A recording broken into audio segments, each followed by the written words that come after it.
بسم اللہ الرحمن الرحیم نحمدہ ونصلی ونسلم علی رسولہ الکریم اما بعد۔ صراط مستقیم کورس سبق نمبر 2، 5 باتیں بیان ہوں گی۔ نمبر 1 قرآن کریم کی آیت، نمبر 2 حدیث مبارک، نمبر 3 عقیدہ، نمبر 4 مسئلہ، نمبر 5 دعا۔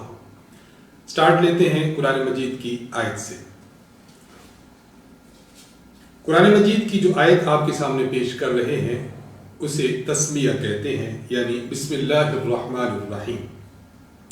اس کا معنی یہ ہے کہ شروع کرتا ہوں اللہ کے نام سے جو بڑا مہربان نہایت رحم کرنے والا ہے۔ تسمیہ یعنی بسم اللہ الرحمن الرحیم یہ قرآن کریم کی ایک آیت ہے، اور اللہ تعالیٰ نے اس کو نازل کیا تاکہ یہ پتہ چل جائے، 2 صورتوں کے درمیان رکھ کر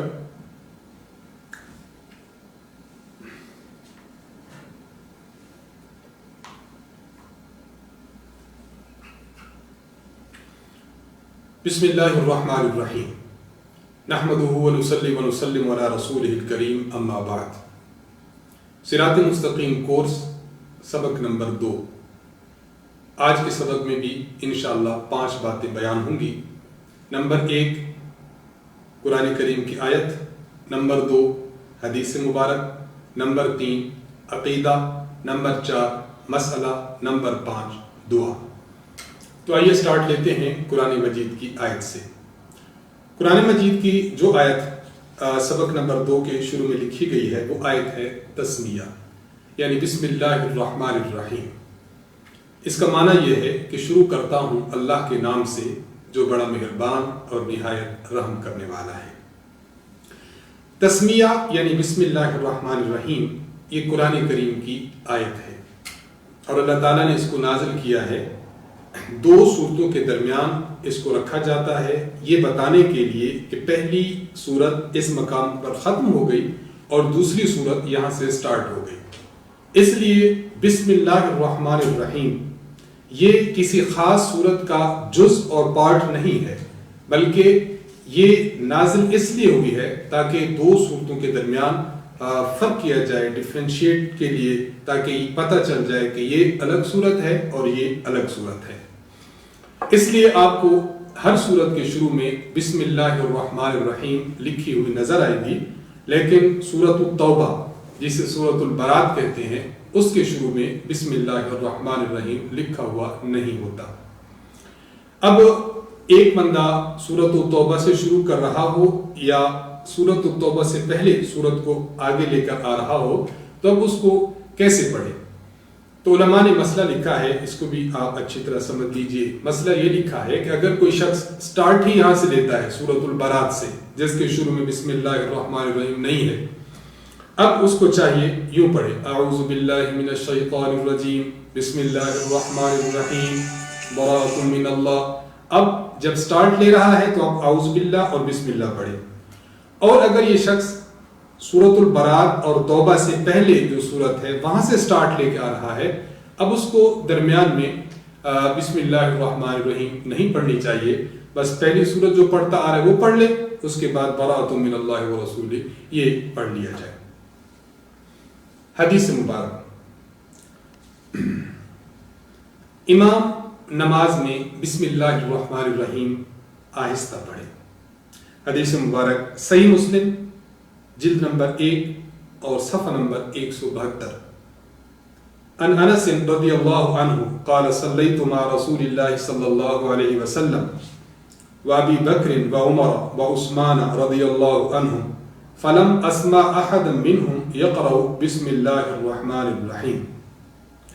حضرت انس بن مالک رضی اللہ عنہ ارشاد فرماتے ہیں کہ میں نے رسول اللہ صلی اللہ علیہ وسلم، حضرت ابوبکر صدیق، حضرت عمر فاروق اور حضرت عثمان بن عفان رضی اللہ عنہ ان کے پیچھے میں نے نماز پڑھی، لیکن میں نے ان میں سے کسی سے نہیں سنا کہ انہوں نے بسم اللہ الرحمن الرحیم پڑھا ہو۔ اب اس کا کیا مطلب ہے؟ پڑھتے تو تھے لیکن انہوں نے سنا نہیں، مطلب یہ کہ میں نے ان سے اونچی آواز میں بسم اللہ الرحمن الرحیم پڑھتے ہوئے نہیں سنا۔ تو اس حدیث مبارک سے یہ معلوم ہوا کہ جب کوئی بندہ امام بنے، امامت کرا رہا ہے تو سورۃ الفاتحہ جب پڑھتا ہے تو سورۃ الفاتحہ سے پہلے جو بسم اللہ الرحمن الرحیم پڑھتا ہے اس کو اونچی آواز میں نہ پڑھے بلکہ اس کو آہستہ آواز میں پڑھے، اور یہ صحیح مسلم کی اس حدیث مبارک سے ثابت ہے۔ عقیدہ، تقدیس ذات و صفات باری تعالیٰ، اللہ تعالیٰ کی ذات اور اللہ تعالیٰ کی صفات کی پاکیزگی کو بیان کرنا۔ عقیدہ یہ ہے کہ اللہ تبارک و تعالیٰ نمبر 1 جسم سے بھی پاک ہے، نمبر 2 اعضائے جسم سے، یعنی جسم کے جو پارٹس آف باڈی ہوتے ہیں ان سے بھی پاک ہے، نمبر 3 لوازم جسم، جو جسم کی لوازمات اور ضروریات ہیں اسے پاک ہے۔ جسم یہ معلوم ہے کہ اس کو جسم کہتے ہیں، یہ بھی جسم ہے، جسم۔ نمبر 2 اعضائے جسم، ہینڈ ہے، فیس ہے، ماؤتھ ہے، ٹیتھ ہے، چیسٹ ہے، لیگز ہیں، ہینڈز ہیں، فنگرز ہیں، تھمب ہے، یہ جو چیزیں پارٹس آف باڈی اللہ ان سے بھی پاک ہے۔ اور نمبر 3 لوازم جسم، وہ چیزیں جن کی جسم کو ضرورت ہوتی ہے، کھانا ہے، پینا ہے، سونا ہے، لیٹنا ہے، اونگنا ہے، دوڑنا ہے، بھاگنا ہے، یہ جو چیزیں ہیں، تو اللہ تعالیٰ جسم سے بھی پاک ہیں، اللہ تعالیٰ اعضائے جسم سے بھی پاک ہے، اور اللہ تعالیٰ لوازم جسم سے بھی پاک ہے۔ یہاں ایک بات اور اچھی طرح سمجھ لیں عقیدے کے حوالے سے کہ قرآن اور حدیث مبارک میں کئی مقامات پر بعض ایسے الفاظ آئے ہیں کہ جو الفاظ اعضاء کے لیے بولے جاتے ہیں، مثلا ید کا لفظ آیا ہے جس کو اردو میں ہاتھ کہتے ہیں، وجہ کا لفظ آیا ہے جسے اردو میں ہم چہرہ کہتے ہیں، اسی طرح اللہ تبارک و تعالیٰ کے لیے اور الفاظ آئے ہیں، لوازم جسم جسے کہتے ہیں، نزول کا لفظ ہے کہ نازل ہونا، اور اسی طرح دوڑنے کا لفظ ہے۔ اب وہ الفاظ جو اللہ تعالیٰ کے لیے استعمال ہوئے ہیں قرآن میں اور حدیث مبارک میں، جو عام طور پر اعضاء کے لیے استعمال ہوتے ہیں، پارٹس آف باڈی کے لیے استعمال ہوتے ہیں، لوازم جسم کے لیے استعمال ہوتے ہیں، اب ان اعضاء سے مراد کیا ہے؟ اس بارے میں امت مسلمہ کے محقق علماء کے 2 نظریے ہیں۔ پہلے نظریے والے علماء کو کہتے ہیں متقدمین یعنی پہلے والے، دوسرے نظریے کے علماء کو کہتے ہیں متاخرین یعنی بعد والے۔ متقدمین حضرات ان کا نظریہ یہ ہے کہ وہ الفاظ جو قرآن میں اور حدیث میں آئے ہیں، ید، وجہ، عین، یا نزول کا لفظ ہے، دوڑنے کا لفظ ہے، تو یہ الفاظ جو بھی آئے ہیں ہم یہ کہیں گے کہ یہ اللہ تعالیٰ کی صفات ہیں، ان کا معنی ہمیں معلوم نہیں، ہم اس کے معنی کو خدا کے سپرد کرتے ہیں اور کہتے ہیں کہ ان کا معنی اللہ ہی جانتے ہیں۔ کیا مطلب؟ اب یہ کہا ید اللہ، اللہ کا ید، ہم کہیں گے اس کا معنی اللہ کو معلوم ہے، یہ اللہ کی کوئی صفت ہے۔ جب ہم کہیں گے اعیننا، اللہ کی عین، اس کا معنی اللہ کو معلوم ہے۔ تو ہمارے جو وہ محقق علماء جو متقدمین اور پہلے کے ہیں ان کا تو یہ موقف اور نظریہ ہے، اور وہ علماء جو بعد کے ہیں ان کا نظریہ کیا ہے؟ ان کا نظریہ یہ ہے کہ ان الفاظ سے اللہ تبارک و تعالیٰ کی کوئی خاص صفت مراد ہے، لیکن اس سے مراد درجہ ظن ہے، گمان ہے ہمارا، یعنی ہماری رائے میں، حقیقتاً نہیں، حقیقتاً تو خدا جانتے ہیں، ہماری رائے میں، ہماری فہم میں، ہمارے گمان میں وہ کیا ہو سکتا ہے؟ ید اللہ، اس سے مراد اللہ تعالیٰ کی قدرت ہے، اللہ تعالیٰ کو اترنا، اس سے مراد اللہ تبارک و تعالیٰ کی رحمت کا متوجہ ہونا ہے۔ تو ہمارے دونوں موقف ہیں، متقدمین بھی اور متاخرین بھی، ان موقف کو لینا چاہیے۔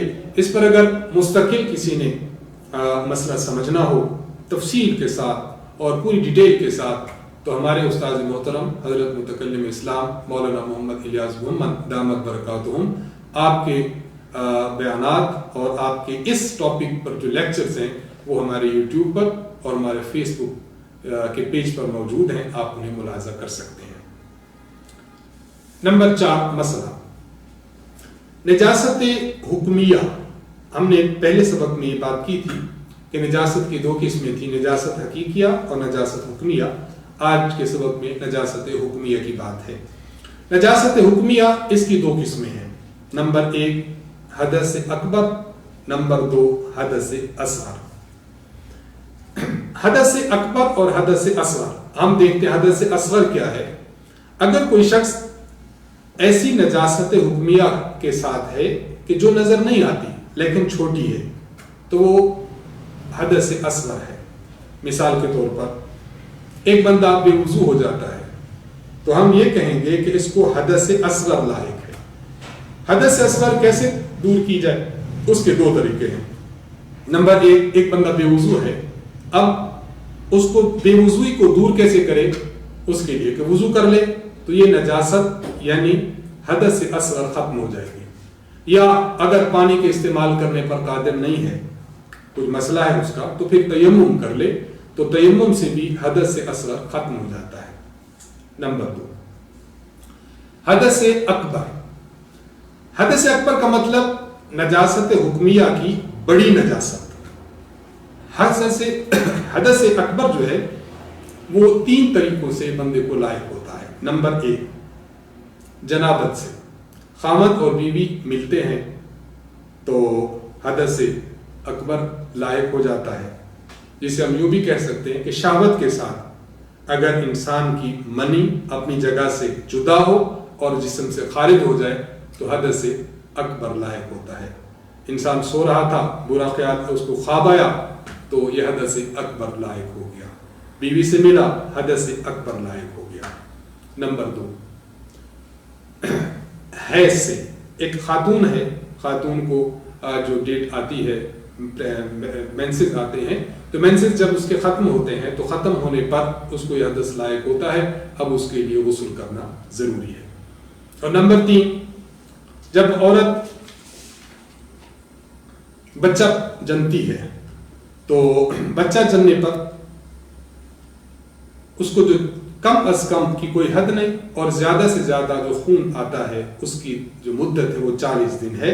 تو جب یہ 40 دن کا خون آتا ہے یا جو نفاس کا خون جسے ہم کہتے ہیں، جو خون آتا ہے، تو اس سے بھی اس کو حدث اکبر لاحق ہو جاتا ہے. حدث اکبر کو دور کیسے کیا جائے، یعنی اس نجاست حکمی کو دور کیسے کریں؟ اس کے 2 طریقے ہیں. نمبر 1 انسان غسل کر لے تو یہ نجاست حکمیہ جو اکبر تھی وہ دور ہو گئی. یا اگر غسل پر قادر نہیں ہے کسی بیماری کی وجہ سے یا موت کے اندیشہ، اتنی سردی ہے کہ موت ہو جائے گی، تو پھر اس کو تیمم کرنا چاہیے. تو تیمم سے بھی نجاست کی یہ دوسری جو قسم ہے نجاست حکمیہ، اس کا حدث اکبر یہ بھی اس سے دور ہو جائے گا. تو ان 2 طریقوں سے نجاست حکمیہ کی دونوں قسمیں جو ہے وہ ختم ہو سکتی ہیں اور انسان پاک ہو سکتا ہے. نمبر 5 دعا. آج کی دعا یہ ہے کہ انسان جب سو کر اٹھے تو یہ دعا مانگے. آپ بھی میرے ساتھ 2 مرتبہ دعا پڑھیے تاکہ یاد ہو جائے. الحمدللہ الذی احیانا بعد ما اماتنا وإلیہ النشور. الحمدللہ الذی احیانا بعد ما اماتنا وإلیہ النشور. اس کا ترجمہ بھی سن لیجئے. تمام تعریفیں اللہ کے لیے ہیں جس نے ہمیں نیند کے بعد جگایا اور اسی کے پاس ہم سب نے اکٹھے ہو کر جانا ہے. آج کی یہ 5 باتیں مکمل ہوئیں. وآخر دعوانا ان الحمدللہ رب العالمین.